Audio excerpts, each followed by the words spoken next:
I'm live and I'm just testing things out.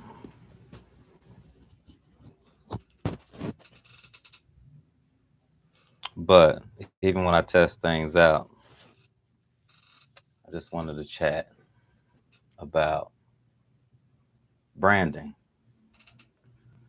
Um, as an entrepreneur, you have a personal brand and you have a business brand. And so it's interesting balancing the two. Um,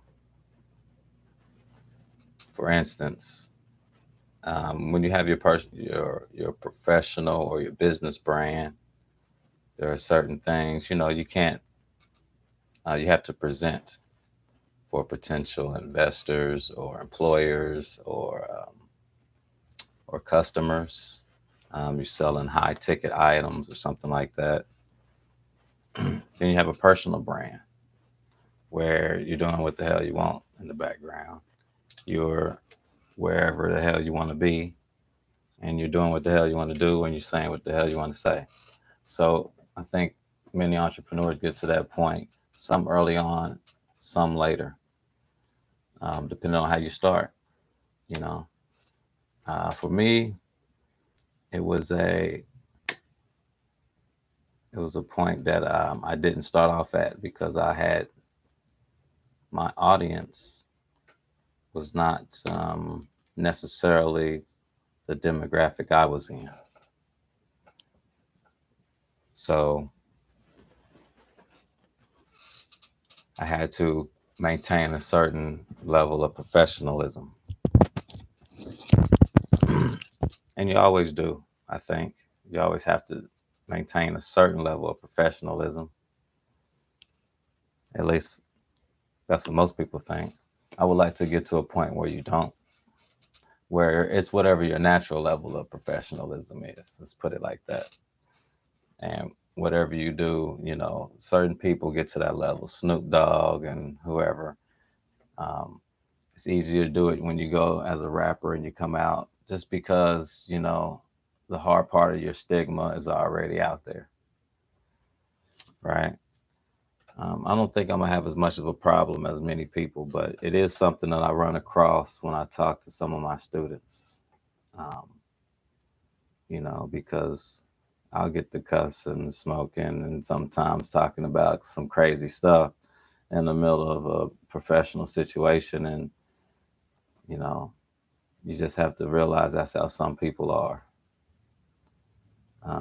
And the trick, when I'm asked is, you know, if it's a problem for you, then you're selling to the wrong audience.